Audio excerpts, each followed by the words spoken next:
वह लखनऊ से है, जहां उत्तर प्रदेश में कड़ाके की ठंड लगातार जारी है। यूपी के कई जिलों में भीषण कोहरा और ठंड का कहर देखने को मिल रहा है। भीषण ठंड शीतलहर से तापमान में भारी गिरावट हुई है। लगातार ठंड होने से जनजीवन पूरी तरह से प्रभावित हो रहा है। शीतलहर के चलते स्कूलों में अवकाश बढ़ाया गया है। भीषण कोहरे का ट्रेन और वाहनों का संचालन पर भी असर देखने को मिल रहा है। मौसम विभाग ने अभी लगातार ठंड के संकेत दिए हैं। तो ठंड का कहर लगातार देखने को मिल रहा है और ठंड के कारण लोगों को काफी दिक्कतों का सामना करना पड़ रहा है। मौसम विभाग ने भी अभी ठंड के संकेत दिए हैं।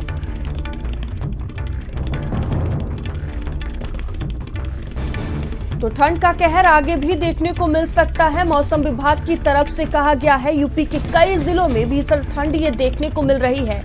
शीतलहर से तापमान में भारी गिरावट आई है और लोगों को तमाम तरह की दिक्कतों का सामना करना पड़ रहा है। लगातार ठंड होने से जनजीवन पूरी तरह से प्रभावित हुई है। शीतलहर के चलते स्कूलों में अवकाश भी बढ़ाया गया है। तो भीषण कोहरे का ट्रेन और वाहनों के संचालन पर भी असर देखने को मिल रहा है। वहीं मौसम विभाग ने अभी लगातार ठंड के निर्देश दिए हैं। तो उत्तर प्रदेश में कड़ाके की ठंड लगातार पड़ रही है। यूपी के कई जिलों में भीषण कोहरा और ठंड का कहर है।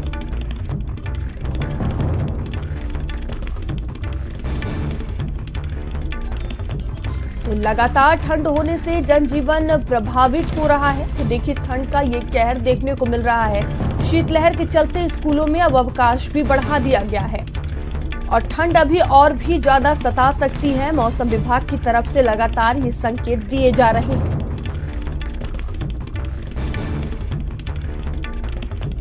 तो उत्तर प्रदेश में कड़ाके की ठंड लगातार जारी है। उत्तर प्रदेश की तस्वीरें आप देख रहे हैं। यूपी के कई जिलों में भीषण कोहरा और ठंड का प्रकोप देखने को मिल रहा है।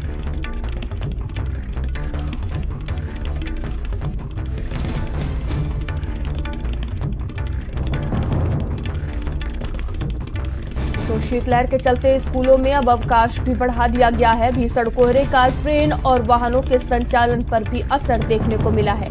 मौसम विभाग ने अभी लगातार ठंड के संकेत दिए हैं।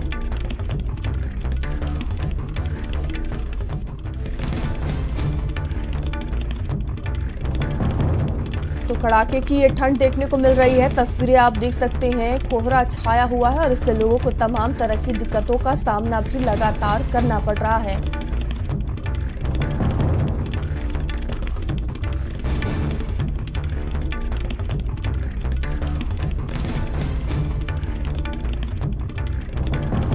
तो भीषण कोहरे का ट्रेन और वाहनों पर भी असर देखने को मिल रहा है। मौसम विभाग ने अभी लगातार ठंड के निर्देश दिए हैं।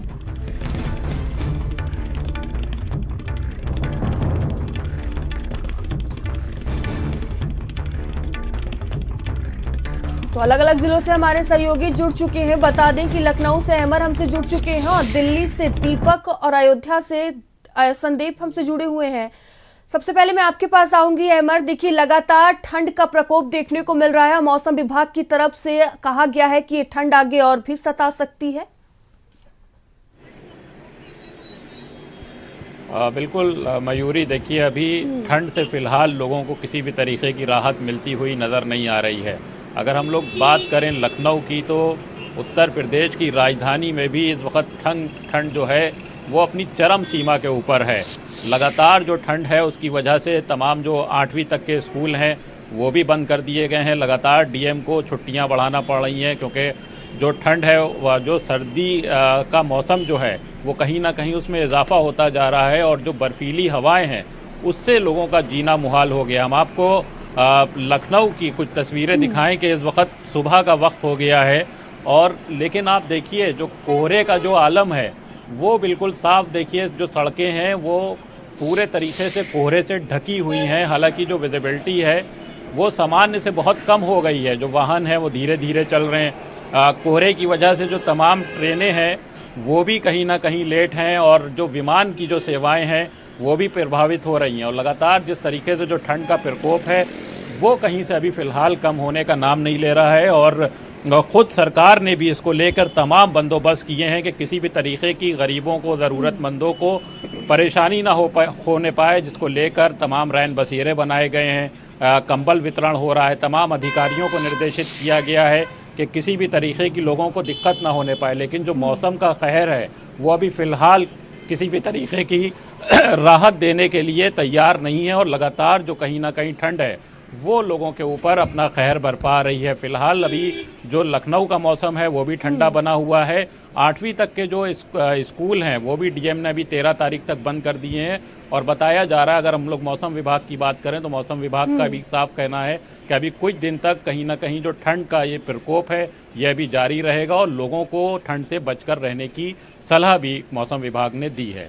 ठीक है दीपक, देखिए ठंड का कहर देखने को मिल रहा है और मौसम विभाग की तरफ से कहा गया है कि ठंड अभी और सता सकती है। दिल्ली में क्या कुछ स्थिति बनी हुई है?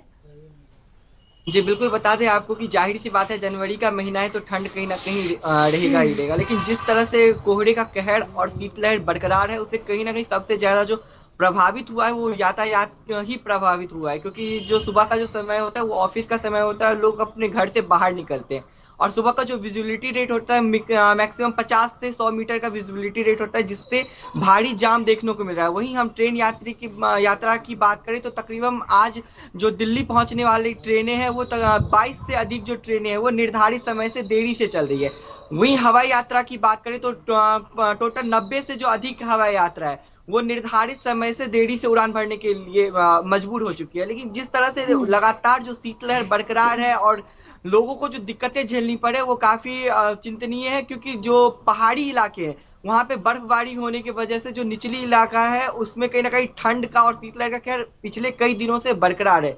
वहीं स्कूली बच्चों की बात करें तो दिल्ली सरकार ने 5th क्लास तक के स्कूली बच्चों को राहत दिया है। 12 जनवरी तक के लिए स्कूली जो नर्सरी से लेके 5th क्लास तक के बच्चे हैं उनको राहत मिला है, वो अपने घर पे ही रहेंगे। लेकिन जो 6th से लेकर के 12th तक के बच्चे हैं उनको ऑनलाइन क्लास के जरिए उनका पढ़ाई बाधित न हो, क्योंकि 10th और 12th का बोर्ड भी है, तो इसको भी देखते हुए सरकार ने तमाम तरह के निर्देश भी जारी किए। लेकिन जिस तरह से लगातार शीतलहर का कहर बरकरार है तो उम्मीद ये भी की जा रही है कि आने वाले समय में स्कूली बच्चों को और भी राहत दिया जा सकता है, और स्कूल का जो छुट्टी है 12 जनवरी उससे और अधिक बढ़ाया जा सकता है। क्योंकि लगातार दिल्ली में देखा जा रहा है कि सुबह का जो विजिबिलिटी रेट है वो बिल्कुल कम नजर आती है, 50 से 100 मीटर का विजिबिलिटी रेट रहता है। वही अभी का बता दें आपको कि अभी का जो यहाँ का तापमान है वो महज 9 से 10 डिग्री का तापमान है, और मौसम वैज्ञानिक के अनुसार बता दें कि आज जो पूरे दिन का जो तापमान वो रहने वाला है वो मैक्सिमम 18 डिग्री सेल्सियस तक जाने वाला है। और वही मौसम वैज्ञानिक का ये भी अनुमान है कि आने वाले समय में हो सकता है कि हल्का बूंदाबांदी बारिश हो। लेकिन जाहिर सी बात है, यदि दिल्ली में बारिश होती है तो कहीं ना कहीं ठंड का जो कहर है और जो शीतलहर बरकरार है वो और भी तेजी से बढ़ेगा, जिससे लोगों को और भी दिक्कतें झेलनी पड़ सकती है। और सबसे जो दिक्कतें ज्यादा झेलनी पड़ती है वो कहीं ना कहीं जो मजदूर लोग हैं, जो रेहड़ी पटरी वाले लोग हैं, उनको कुछ ज्यादा ही दिक्कतें झेलनी पड़ती है। क्योंकि जो दिल्ली सरकार रैन बसेरा बनाई, तमाम इलाके में रैन बसेरा बनाया गया है, लेकिन पूरे कुछ ऐसे भी एरिया बचे हुए हैं जहाँ पे रैन बसेरे नहीं है, जिसकी वजह से वहाँ के मजदूरों को काफी दिक्कतें भी झेलनी पड़ रही है। और जाहिर ठीक है संदीप, मैं आपके पास आऊंगी। आप अयोध्या में मौजूद हैं, ठंड की क्या कुछ तस्वीरें देखने को मिल रही हैं, क्या कुछ स्थिति बनी हुई है? देखिए बिल्कुल मयूरी, साफ तौर पर ये कहा जा सकता है कि जिस तरीके से तेज और बर्फ भरी और टिटरन भरी जो ठंड पड़ रही है उसने अयोध्या की बात करें, दिल्ली की बात करें, प्रदेश के तमाम जिलों को अपनी चपेट में लिया है। कोहरे की चादर ने जो आसपास की सभी चीजें हैं उसको पूर्ण रूप से ढक दिया, और सड़कों पर देखिए विजिबिलिटी जो है वो कम नजर आ रही है। इस समय मैं अयोध्या में मौजूद हूँ। मैं पीछे की तस्वीर भी आपको दिखाना चाहूँगा कि सामने आप देख सकती हैं कि जो कोहरे की चादर है वो किस तरीके से तमाम चीज़ों पर है, और आप गाड़ी भी देख सकती हैं कि जो आ रही उन्होंने अपनी लाइटों को जलाया हुआ है। इसके पीछे का मकसद ये है विजिबिलिटी कम है, किसी तरीके का हादसा ना हो। तो आप देख रही हैं कि एक लंबी जो लाइन है उधर से गाड़ियों की चली आ रही है, सामने जो कोहरा है वो दिख रहा है। और अगर मैं आपको एक तस्वीर और दिखाना चाहूँ कि जो तमाम देखिए पुलिस वाले हैं चौराहे पर जिनकी जिम्मेदारी लगाई गई है, वो देखिए आप अलाव तापते हुए नजर आ रहे हैं। अयोध्या प्रशासन ने उनके लिए अलाव का इंतजाम भी कराया हुआ है। लेकिन ठंड देखिए कम होने का नाम नहीं ले रही है, जिसके चलते वो चाहे बच्चों के स्कूलों की छुट्टी की बात करी जाए या फिर अगर ये बात करी जाए कि कई बार ये देखा जाता है कि कुछ गरीब, हालांकि सरकार जो है वो रैन बसेरे का इंतजाम जरूर करती है, लेकिन कई बार देखा जाता है कि कुछ जो गरीब जिनके सर के ऊपर छत नहीं होती है, जब उनको खुले आसमान के नीचे सोना पड़ता है, क्योंकि अभी भी मैं आपको बताऊं कि ठंडी ठंडी जो पानी की बूंदें हैं वो अभी भी गिर रही हैं और तमाम लोग जो है ठंड से बचने के लिए कोई चाय पीता है, कोई आग तापता है। हालांकि बच्चों और बुजुर्गों के लिए कहा जाता है कि दिक्कत है, बच्चों के स्कूलों की छुट्टियों को बढ़ा दिया गया है तमाम तरीके की। देखिए सबसे जो इसका ज्यादा फर्क पड़ता है वो चाहे यातायात हो, चाहे हवाई यात्रा हो और उसी के साथ साथ चाहे फिर अगर रेलवे यात्रा हो, तो तमाम लोगों को देखिए असुविधाएं भी हो रही है। और मौसम विभाग ने देखिए अभी साफ तौर पर कहा है कि ये ठंड का जो सितम है वो लगातार जारी रहेगा। हालांकि मकर संक्रांति के बाद ये कहा जाता है कि ठंड जो है वो थोड़ी कम होती है, लेकिन फिलहाल जो है एक आध दिन में सभी को पता है जिस तरीके से मकर संक्रांति का त्योहार है और ठंड अभी साफ तौर पर कम होती हुई नजर नहीं आ रही है। ऐसे में मौसम विभाग ने ये निर्देशित भी किया है कि जो बुजुर्ग हैं वो अपने घर के अंदर रहे और अगर बहुत ही जरूरी है तो वो अपने घर से बाहर निकाले। तमाम जिस तरीके से बच्चों की स्कूल की छुट्टियों को भी बढ़ाया गया है, पहले 10 तक उनकी छुट्टी थी, फिर अब 13 तारीख कर दी गई है। जी ठीक है, आप सभी का बहुत बहुत धन्यवाद हमसे जुड़ने के लिए।